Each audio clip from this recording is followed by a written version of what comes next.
Welcome, ladies and gentlemen, Munciana Courtside, show number 7 as we continue to roll through this high school season. Mike Lingenfelter, Randall Gardner. All right. Past week highlights, we kind of talked about LaPorte, Crown Point, big game up north. Crown Point handled them in 3. Real deal. Crown Point is edging towards a real significant run towards the state. I tell you, I've talked about the Chacon kid off and on all year long, and how impressed I was with this team when I saw them at Avon. But man, they're starting to put it together, and they take care of the ball. If you don't put service pressure on them, them and Avon are two incredibly dangerous teams. That doesn't surprise me. We called it here first. Thursday night, Wapahani and Alexandria and battled that way, and Megan Miller got hurt, and seemed like she had a great game, but they lost in 4. Yeah, closer than what people thought it was going to be. Wapahani came out and spanked them in the first set, and then really 3 really tight sets down the stretch, including a 25-23 in set 4. Alec making a push at the right time for the 2A title, and Wapahani continues to just win out. Yep. Then you got Fishers, Avon. We talked about, but Avon swept Fishers. Yeah, Avon's just like I talked about going into it. This isn't a surprise to me. Avon is, Fishers can't keep them off the net, even as physical as Fishers is. Fishers are a pretty physical team. Avon just a little too much, and so much of what goes on in high school sports is what the mindset is. Fishers, still relatively new to a championship mindset. Avon been in that championship mindset for the last 10 years. Yep. And so that pays off, and that doesn't surprise me. Yep. Then we had Yorktown Cathedral, and from everything it seemed like decent sets, really pretty close, and Yorktown won in 4. Cathedral's improving. It's like I said, it's going to be a process. It's going to take time for them getting used to a new coach, getting used to not having Gene on the sidelines, getting used to a new setter. A lot of moving pieces in Cathedral. A little surprised it went 4, and that's not really anything against Yorktown. That's more the Cathedral starting to kind of put it together. Will they get it done in time is the only question, but it's a good win. Anytime you beat Cathedral is a good win, and Yorktown, that's a huge new in-season addition to their schedule. Yeah. So that's a great win. Yeah. Also on Thursday night we had HSE on. I think it was their senior night.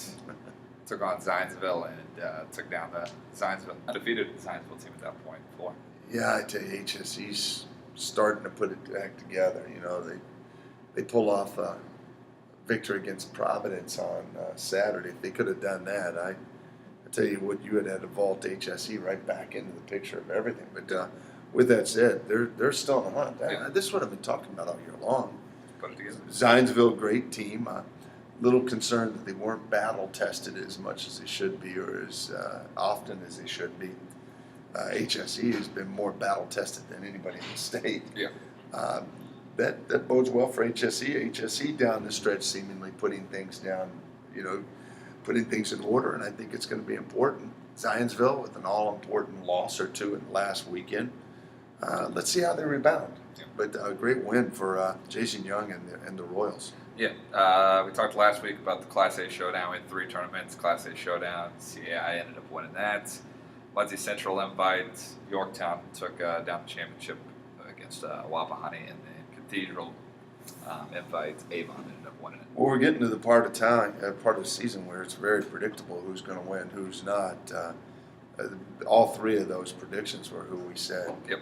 I thought that Avon would take the Cathedral Invite, would get tested a little bit, which is what happened. Muncie Central Invite, I thought Yorktown and WAP would be in the finals, a much closer final than what a lot of people expected. In fact, a lot of folks think that WAP had Yorktown, and especially the folks in Selma believe that they had Yorktown nailed down. The third and final, that next meeting for those guys is going to be in the county tournament opening game of the county tournament. Thursday as well. It's gone. Yeah, that's going to be a war. Yep. It's at WAP. and Yorktown and WAP have been close a couple of times now, so this should be interesting. Class A showdown, Christian Academy, the only non-1A team in the event because of the success ratio. Too much Stumler. Stumler in that arena, my lands, it's Shaq against Pee Wee Herman. I mean, Stumler's a real deal. But some interesting things coming down there. Lutheran taking down LCC, and maybe there's a little shakeup in Class A. That's cool, but great events. Yep. Great events. We got the Raymond James Player of the Week. We just talked about her just briefly about getting a little banged up in the Thursday night game. Megan Miller. Yeah. Like I said, kind of some crazy things with her, just stat-wise, 414 kills on only 829 swings. I mean, 1 out of every 2 she's putting away. She's got to be swinging about 1 out of every 2 balls for Alexandria Tigers too. Megan Miller, those numbers don't surprise me. Megan Miller is the consummate volleyball player. I mean, her and Knuckles and a couple of other kids are kids that you would look at and would be great beach partners from the standpoint that they can pass it, serve it, hit it, do anything you want them to do. Megan Miller is the thing that you don't see in that is that Megan Miller is a phenomenal competitor. When people told me she went down in the Wapahani match, I was wondering what it was. They told me it looked like a lower leg injury, but then, to be honest, you'd have to shoot her to keep her out of the game. Sure. Great warrior and great season going on for Megan Miller heading to Nebraska. Congrats, Megan. Yep. Lazy Boy Games of the Week. Like we talked about, you got the county tournament on this week for Delaware County at the end of the week. But then some of the games we had to highlight it. Monday night, 1-loss team CAI head to Providence. So that should be a great game. Yeah. I don't know. It really depends on how much Stumler you can bring. I mean, Providence is really, really good and really, really solid. CAI is great when Allie is in the front row. Not as good when Stumler goes to the back row because he can't get her the ball, or they become even more predictable. I think Providence takes that in a Southern showdown. I think Providence takes that in 3. Yep. Thursday night, Brownsburg, Zionsville. Zionsville senior night, all 10 seniors. And, in Zionsville, like we've been talking about, coming off a rougher weekend than where they've been, just because they finally lost a game. In Brownsburg, they've won about 7 or 8 straight. So. Well, Brownsburg wins a lot of games. Yep. Brownsburg we've talked about this in years past, just a really good little volleyball program, always consistent, always in the hunt. Zionsville, the question is, like I asked, how do you rebound from a couple of setbacks? I think that with seniors and with good leadership at the top, I think they rebound quite easily. I like Zionsville in this game. If it is senior night for Zionsville, they may not get that game done in midnight. Yeah. Maybe it goes over to the next. It may be a Friday Night Lights. You got about 45 guys that are seniors in that team, but I like Zionsville in that matchup. Also on Thursday night, 2:20 win teams now. Muncie Burris heads to Newcastle. It used to be Shondell show. Yeah. It was always neat because at the end of the season you get to see that Johnny versus Steve Shondell battle at Burris and Newcastle, and both those programs are in their heyday. Burris coming back, they've got some good young kids. After Steve left, they kind of were reeling for a little bit. And, they got the state championship with Tang Harnish, and then things just kind of dropped off a little. They're coming back. They're a very, very improved team. The bad news is now they move into 3A. This is a sectional matchup as well. Newcastle and Burris are now in the same sectional. I think too much. Newcastle's a little too much for Burris. I think Burris will give them some points to play, but I think Newcastle's the best in that, and I think it's probably done at 3. Yep. A little Munciana Courtside down the stretch today.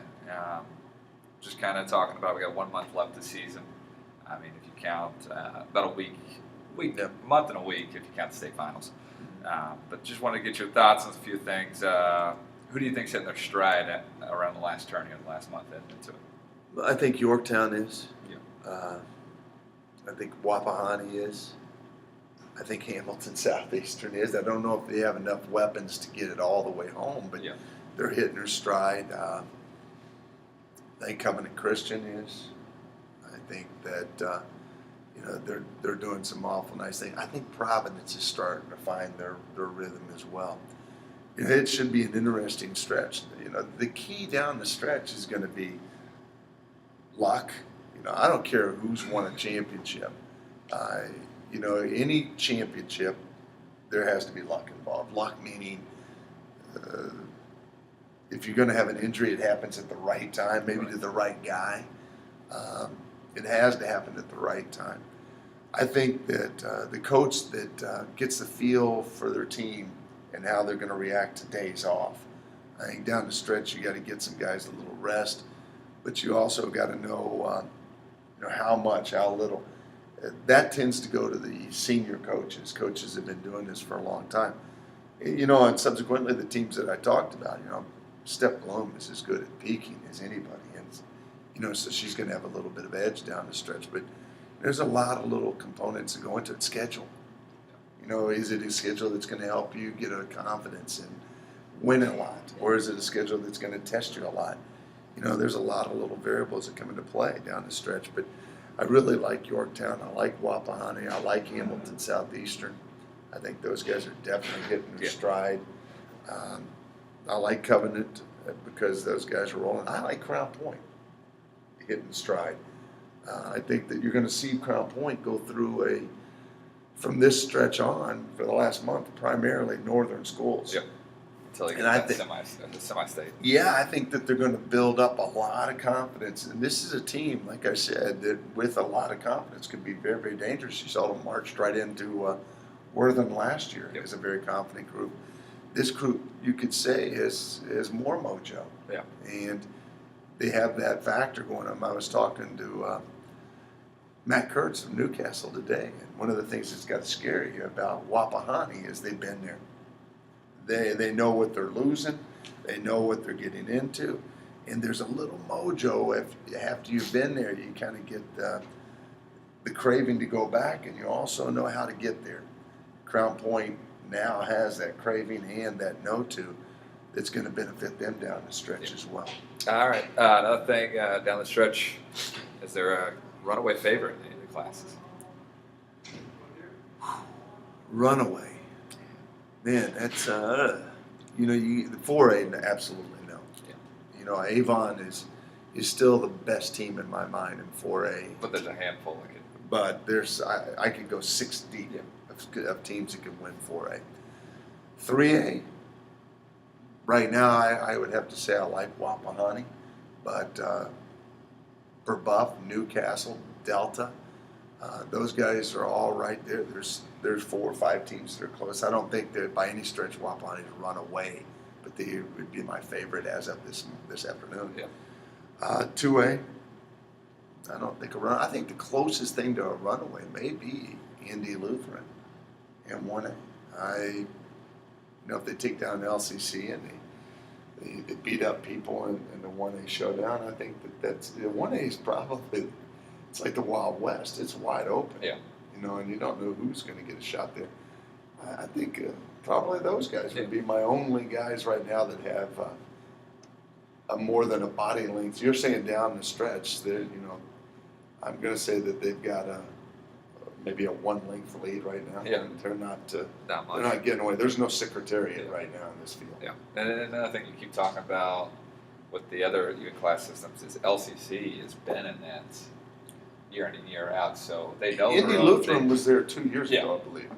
So they got a pretty good feel too. I mean, yeah. The guys that we're talking about down the stretch run is going to be built on senior leadership. It's going to be built on quality setting.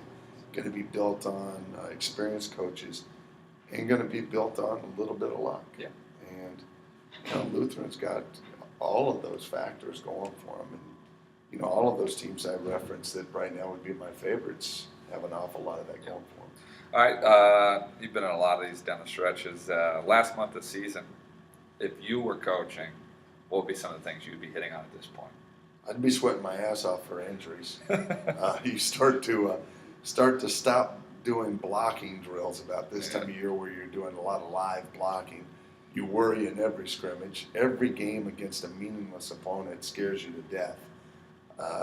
Yeah, that sounds familiar. Yeah, it does. I think that you start hoping to get healthy. If anybody's out of health, you start hoping that you don't run into any crazy boyfriend trauma, or there's no dances on meaningful nights of the season. The bottom line is you start worrying about everything, and subsequently you start missing everything. There was a book written that said, "Don't sweat the small things, and it's all small things." And I think that's unequivocal BS. You start sweating the small things right now. You start to work hard on coverage. You're going to run into a team in the tournament that is going to block your pants off. You better cover. You start to focus more than ever on passing. Passing and serving become paramount. I think you got to spend an unending amount of time on that. I think in the 3 weeks before you start to taper, because you will start to taper practices, I think you do a lot of situational scores in games. 22-19 up, 22-19 down, 22-19, and play out scrimmages that way. Put your kids into scenarios where they understand that this is the last of the practice. The whole season is nothing but practice. We talk all year long. Everybody was throwing dirt on Hamilton Southeastern. They're dead. That is not true. They were just in the middle of the practice season. You're officially proclaimed done when you lose your last game. That's it. And so once the season's over, once we have the end of the regular season, well, then practice stops. And you got to sell your team on that. This is all about practice. So if I'm Zionsville, who cares? I said you probably weren't going to go undefeated, and who really cares if you are undefeated? I only care that you win your last game. So if you're Zionsville, you look at it, it's practice. It was a bad scrimmage day.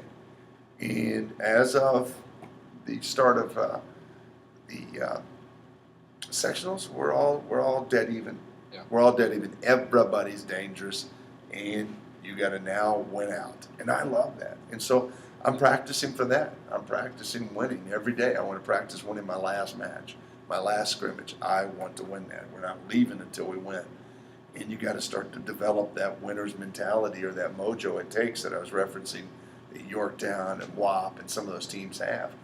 You want to start to practice that and developing that as you finish up the season. Yeah. All right, we'll go ahead and get into the GearMunciana.com top 10 rankings. We talked about honorable mentions. Got a few there. We got Michigan City at 23-2. CAI just right outside of 23-1, and Fort Wayne Leo putting together a nice little run here. Had a couple early season losses, now 19-2. Well, that Leo is very well coached. The Robbins clan, those guys do a beautiful job up in Fort Wayne, and they got a great club as well. Fort Wayne Leo is very well coached, and they're beating everybody. The only person they haven't really beaten is Dwenger. CAI is had a big week, but they did beat up all the 1As. CAI is always going to be a threat down the stretch, and as long as Allie Stumler's there, they're on the radar. You'll get a good feel for where CAI is after the Providence match. That's tall grass for those guys. It'll be interesting, but it'll be fun because, like I said, Stumler brings a competitive nature. In volleyball, one guy, if you can get the ball to him, can cause a lot of trouble. McHenry a couple years ago took Speedway all the way to the state championships of 2A, and it was just feed her everywhere she was, and Stumler's the same. So that could be interesting. And then Michigan City, it's hard to get a barometer on those guys because they haven't ventured too far south, but always good. Great volleyball up in that area, and they always have one or two kids that can cause you a lot of troubles. And at 23-2, you got to give love to a team that's winning that much. So, congratulations to all the honorable mention guys. Yeah. All right, number 10. Dwenger, right now the pride of Fort Wayne. You got to give them love for what they're doing. They won 1 billion games last week. 7 last week. 7 matches last week. 7-0. So if they can answer the bell this week, I think they're going to keep winning. They're at 21-1. Fort Wayne has historically been the site of a lot of very, very good volleyball in the state of Indiana, and Dwenger is the highest rated of those guys. End of the year, the Belmonts and Concordias always rise up. Trish Miller always gets her kids ready to go, but right now I think the Summit City is owned by Dwenger. Yep. And put him at number 10 in our pool, and congratulations. Yep. Number 9. Wapahani, only loss of the week was to Yorktown. They'll get another shot at them. Yep. And it could be interesting. That they're awfully good. This will be the third time they played Yorktown, and the first time they had a good run at them. The Wap guys thought they had them. The York guys thought that they rolled them. This weekend, I think a lot of people were a little concerned, especially late when, was it 13-12? 13-12. Wapahani's up 13-12 on Yorktown, and so they've closed some ground on Yorktown. They'll play Yorktown in the county tournament, and that'll go a long ways to telling you where Wapahani is. But they're closing the gap, and this team is the real deal. Right now would be my favorite to take 3A. Yep. All right, number 8. Fishers. I really like this team. Yeah. They're fun to watch. Well, they got a lot of fun people on that team. A lot of great kids. Very, very good young coach, and they're all learning together, which is kind of cool. Sometimes, good coaches they'll spend a lot of time coaching, but they're also able to be coached by their kids. And this Fishers team has a lot of good synergy going. And they won an awful lot of games last week. Weren't tested really by anybody other than Avon. And this team, they deserve to be there. They're good. 17-3. I think the Fishers is going to be in the hunt. I don't know if they have enough of that winner's mentality. Legacies and cultures are built over time. They put down a nice layer and a great foundation. I think what you're going to see is that Fishers is going to be one of those Zionsville-like teams that I think you're probably a year away, 2 years away from seeing these guys be really, really special. They're in the hunt, though, and they're at number 8. Yep. Number 7, last undefeated team left. Last undefeated team left in the state of Indiana. And if you ask that question to a lot of the volleyball connoisseurs in the state, they wouldn't know it. Yep. They would not know it. Covenant Christian. Kind of quietly. And they've done it. When you look at what they're doing, they're polishing people off. Yep. Got a lot of hungry kids, a lot of kids that are really seeking some recognition for what they're doing. 26-0, there's no way you can keep them out. And they're really the dark horse on the screen. No one knows anything about them, but this team is a lot more solid than people think. And Covenant Christian comes in at 7. Yep. All right, number 6. Zionsville. A little bit of a tumble, and they lost a couple of matches to a couple of really good teams. Crown Point, I knew it was going to be a war. That's just that's a good matchup. And if Zionsville gets the least bit out of system, Crown Point is big enough to shut them down. They're physical enough in the middle to play with Eisenbarger. They're big enough to play with Daniels. And that Crown Point team is well set. So Mimi Garrard is one of the best setters in this part of the country. But if you can't keep the ball in the net against a big team, you could be in trouble. And so they lost that one. HSE, I watched the tape on it. Hamilton Southeastern now. What's as odd is everybody's calling them upsets now. Hamilton Southeastern beating Zionsville or beating Newcastle or beating any of these teams are deemed upsets now. This is a team that was in the top 10 at the start of the year. This is a team that just hit a hole in the road. Yep.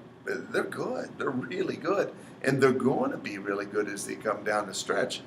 But that's the only losses for Zionsville. So you look at it and you're going, Zionsville had a tough week. No, they still had about 5 wins, and they're still one of the teams to beat. When you list who can win the 4A, Zionsville's got to be on your list. Yep.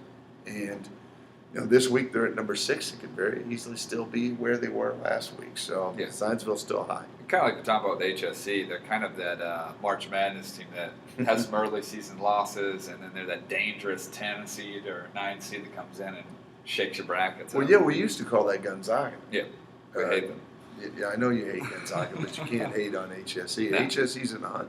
Yeah. Zionsville lost a couple good matches. They're still there. You don't need to panic. Yeah. All right, number 5. Center Grove, steady, baby. Just steady. 23-2. Lost to Avon in straights, but felt like they were in the match. Handled Newcastle, handled Perry Meridian. They handled everybody they played. They're in their county tournament this week and should handle everybody there. I don't see them moving for a little bit from that slot, but very, very good. Couple of really gifted kids. Very well set, very well coached. I like Center Grove, and I think they're in the hunt to win the state title if they get the opportunity. Yep. Need a break or two, but they can win it. Yep. Number 4. Crown Point. I know I've spent the whole show on Crown Point. I really like them. The Chacon kid that's going to go away and play beach. She's a flyer, and I'd like to put Chacon and Miller together on a beach team. That would be a fun team. That would be. That would be a really fun team to watch. The Chacon kid is, if she gets loose, can cause problems for people, and obviously that's what happened. They take care of the ball. They can get it to a host of big kids. Yeah. And they're a team that, like I said, I love their coaching. It's one of my favorite staffs in the state, and I wouldn't be shocked at all to see them be back and where they're the number 4 team this week, but they're starting to put it together. They're going to go on a streak here. Yep. If they can keep their heads on, they're going to go up north. They're going to put a beating on some people for the last month, and they're going to come in with a pretty solid record. They'll be a 30 and 31-3 team by the end of the season. Yeah. All right, number 3. Providence. That's a team I always like talking about this time of year. Terry Perica and Steph Bloom are really very good at orchestrating peaks. Very good coaches. Terry is one of the real class acts in the game, and this team is all they do is win. And they went through. You look at. They go through Bubuff, who is one of the teams I called to be potentially in the state championships in 3A. They went through Hamilton Southeastern, who had just mowed down Zionsville, mowed down Newcastle. I mean, they've gotten everybody in the last couple of weeks other than Yorktown. And Providence handled them. Providence is very, very good. They've just got to get some of the net play squared away. I think they could block at a higher level than they are currently. And they can always handle the ball a little bit better. But, when it comes down to the end of the year, having the feel of having been there and having great coaching, you can't keep them out of the hunt. No.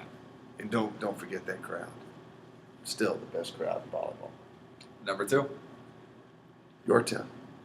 And, to be honest, the only reason Yorktown's number 2 is Avon keeps winning. Yeah. It's hard to shift them. I think Yorktown's closing ground on Avon. I really do. And they played early in the season, and Avon beat them. And but since then, the Yorktown teams tend to really improve, and so does Scotty McQueen's teams at Avon. This Yorktown team is putting together some neat things, and they're really the things I talk about: great coaching, step one, senior leadership. They've got a couple of really good seniors that lead the team. Bella Rosenthal's a setter. Senior setter is one of the criteria I always talk about. The act like you've been there factor. They got that. They've been there for several years. Yorktown is really, really good. Wapahani match in county is going to go a long ways to seeing what their mojo is going to be down the stretch. Yep. All right. Number 1. Avon, when they can take care of the ball, they're an NCAA Division I team. They've got some neat things. Their ball handling is very good. When they take care of the ball, and Eastridge is on. Eastridge may be the key there. I watched Johnson and Goins try to connect. Both great players. Both are going to be great collegiate players. Mark my word, you will hear more about Goins and Johnson than you think at the next level. Those two are great, but the kid that really stirs that drink is when Eastridge is on, blocking and hitting on the right side of the court. She is really a difficult entity to deal with. That is a separator right now for them. They've got a couple of major terminators, whereas the rest of these teams, Yorktown relies an awful lot on Knuckles, Providence an awful lot on Hornham. Crown Point does have multiple factors in there, multiple hitters. Still an awful lot of Chacon. Avon, if they can mix it up and get more production out of their L2, if they get more production out of their L2, it's over. It's over. State's over. Then I'll call them a runaway. Right now, it's still close. But Avon, number one still, and until they drop one, I'm going to keep them there. Yep. All right. Any thoughts on this, anybody? Hanging in there? Hanging in there. High school coaching is, I will tell you, as a college coach, I thought I worked hard. As a high school coach, I worked 10 times as hard. There's an awful lot of things you have to do. My hat goes off to you. I don't envy you in any stretch. I don't envy any of the high school coaches out there. It's a tough job, and the last month of the season is really the hardest. If you're a team that's been struggling a bit, you got to find a way to get them to unstruggle and try to get them to gain something out of the season of merit. For teams that have been thriving, you've got to try to find a way to keep them thriving, and that's difficult, keeping their heads locked in. And for those teams that are right in the middle, what I like to call HSE land, you got to find that one spark that's going to get you over the hump, that's going to get you home. And keep in mind, you just got to win your last one. We'll let you know who wins their last ones next week. But till then, thanks and have a great week.